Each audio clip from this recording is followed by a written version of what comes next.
Dante, and I am very, very early. Nothing about this morning has been as expected. So the trainer that we work out with once a week is a school teacher. He teaches theater and weightlifting in a private school, and which is why we work. That's one of the reasons why we work out so early. So during the summer, we switch from Sundays to Wednesdays, which gives us all a break.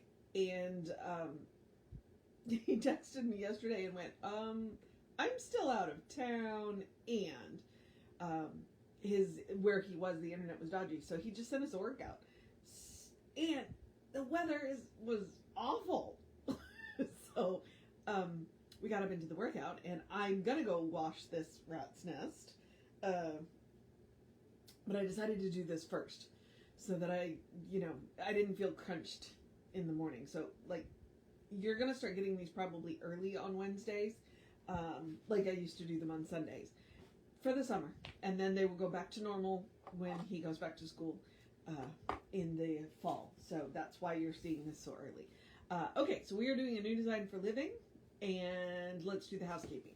And all the housekeeping is me reminding you that we are Creative Life Spiritual Center. Website is creativelife.org.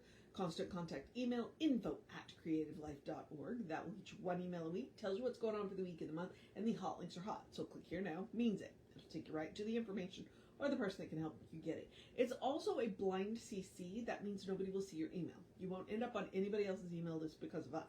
So there is that. Now, on top of that, hang on. There are words. Let's mention the social media merely from the standpoint of we do not monetize the social media. We don't want to deal with the ads any more than you do. So what we ask you to do is go like, subscribe, follow, based on which platform you're on, and then engage with the individual posts. You wouldn't figure that word would be that hard, but here we are. By reacting, commenting, and sharing. It bumps us in the algorithms. More people see our stuff, which is the whole goal of social media, right? But basically, it's a free and easy way you can support the center by getting our stuff in front of more people. So there you go. All right, that should be the housekeeping. Now, as usual, a new design for living. One of the last books that Ernest himself worked on. He sat down with Willis Kinnear and this is the process of science of mind. Okay, literally. Ernest in the book says we are a religion, we are a philosophy, we are a science. This is the science and the philosophy. Okay. I guess the religion is the fact that we do believe that there is a divine power that we are contacting. So, but he sat down and wrote out and pulled together the why, the how, and the what. I should do that in the other order. What we're doing, how we're doing it, and why we're doing it. The why is the science part. Because if you don't understand it, you're not going to make the most effective use of it. When you understand what you are doing, you are going to make the most effective use of what you are doing. All right, so there is that. So we are currently in chapter 22. And we are going to do a fairly brief article today called The Technique of Designing. Simply because chapter 22 is designing a new life. So the article that we are about to do is The Technique of Designing. What, then, is the technique of spiritual mind treatment? The formation of words to confirm. Words apparently are hard this morning. Okay. The formation of words to conform with an idea. An idea, of course, that harms no one, and with a conviction that they are true and that nothing in our mind rejects what we say. Then identifying what we say with the person, place, or thing we desire to change for the better. That's it. Simplicity itself. It is simplicity itself. So hang on, that's not all of it.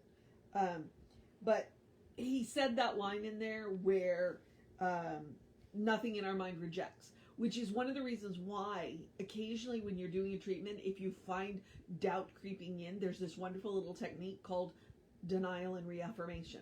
So you deny the doubt that is creeping in and reaffirm what the doubt was about. So don't feel like you have to scrap a treatment if you're in the middle of the treatment and you realize that you've got a little doubt. Okay? Simply deny the doubt and reaffirm it. All right? Reaffirm what you are working on. Don't worry about having to start over. That's not necessary. You can if you want to, but you don't have to. Just do it. And Emma Curtis Hopkins loves the denial. One of my favorite stories about Emma and her denials is when people would come to her for treatment, as they were telling her their story, she's sitting there in the back of her mind going, you are not that, you are not that, you are not that. So whatever story that they were saying, she was denying that that is who they were. Okay, she was not denying their experience, but she was denying that that's who they were. And then you go and reaffirm who they are, which is a beloved expression of the divine, which is whole and perfect and complete. That you see what I'm saying? You are not the story you are telling. That's how that works. Okay, let's. There's two little paragraphs here. In effective spiritual mind treatment, we need to speak from the heart, yet at the same time, what we say must in no way be in conflict with the intellect, but instead supported and upheld by. Okay, so this is kind of the trick with science of mind, if we could be said to have a trick. You have to balance the head and the heart. All right? If your intellect can't believe it and your heart can't get behind it, then what are we even doing? And that, I remember a long time ago, when I went, it was a little bit after I got my practitioner license, and I became a practitioner in 2013. So I've been a practitioner for more than 13 years. So when I became a practitioner, somewhere after that, I had a conversation with Jesse, and that's what he's, I kind of point blank said, I feel like I've been culled from the herd. Okay, anthropologist term, or ranching term if you want, and he said, well, yeah, because you have that balance of head and heart. That's what makes science of mind work. It's the balance of head and heart. You don't go anywhere, you don't let your head take you anywhere without taking your heart with you, and you don't let your heart go anywhere without taking your head with you. Okay? It is a balance of head and heart. That is what he just said. It is a balance of head and heart. All right, last paragraph. The use of spiritual mind treatment of necessity is based on the idea that there is an intelligent law in the universe which receives the impress of our thoughts as we think them and acts upon them without question, without argument, without rationality. Okay? The law is impersonal. The law does not question, judge, or think. The law simply does, which is one of the reasons why it's super important to make sure we know what we're asking for.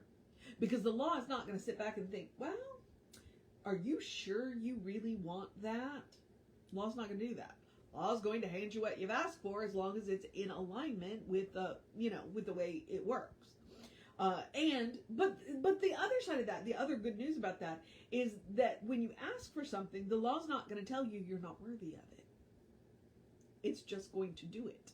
Okay? So there's a good news, bad news situation with the law not being judgmental.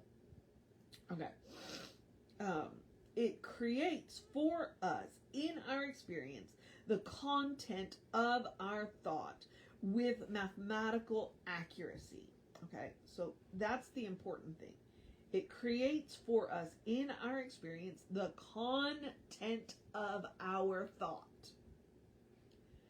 So what do you spend the most time thinking about, and then you wonder why it shows up in your life? That's why. All right? Okay, hang on. That's why I went and got my water.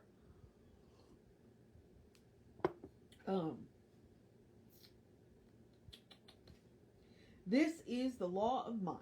To the degree we understand our unity with Spirit or God, choose your word, and give to the law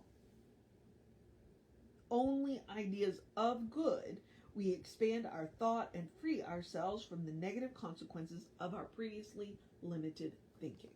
Okay? So, that's one of the things that I've said before, and I will say again. If you want to check whether that small still voice that you hear is you or Spirit with an idea, check and see who it hurts, who it helps, who it harms. Because if it only helps one person but doesn't harm anybody, it can still be Spirit. But if it helps a whole lot of people and still harms people, that might be ego. That is probably, most likely, ego. Spirit never hurts anybody. So that's kind of my,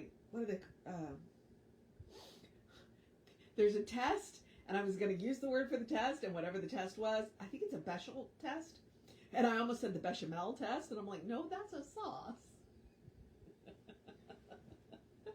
So, yeah.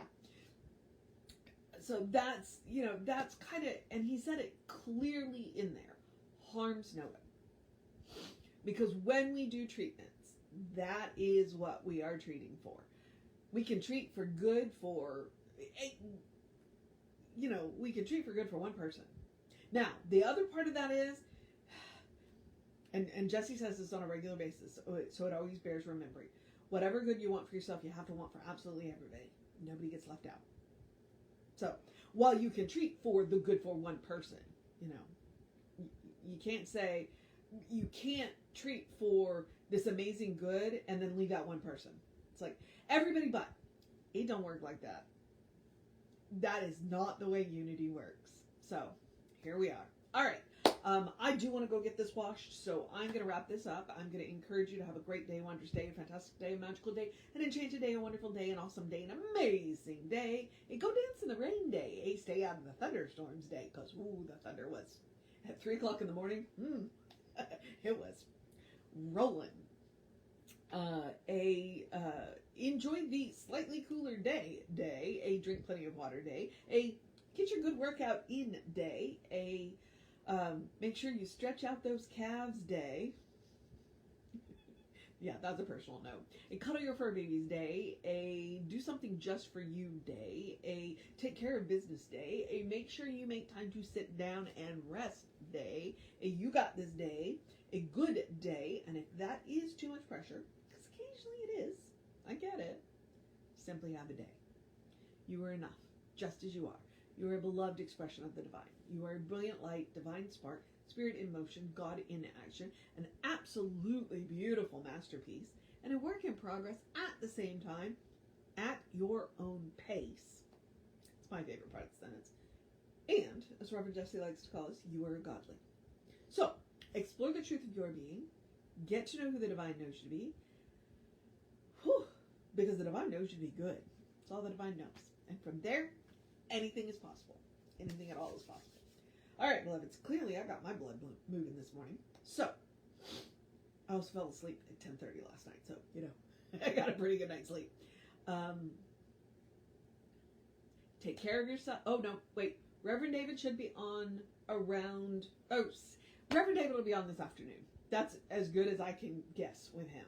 And I will be back to 9:15 tomorrow. Because tomorrow I should get up and either go for a walk or a bike ride, depending on the weather. So, take care of yourself, know that you are loved, and I will see you next time.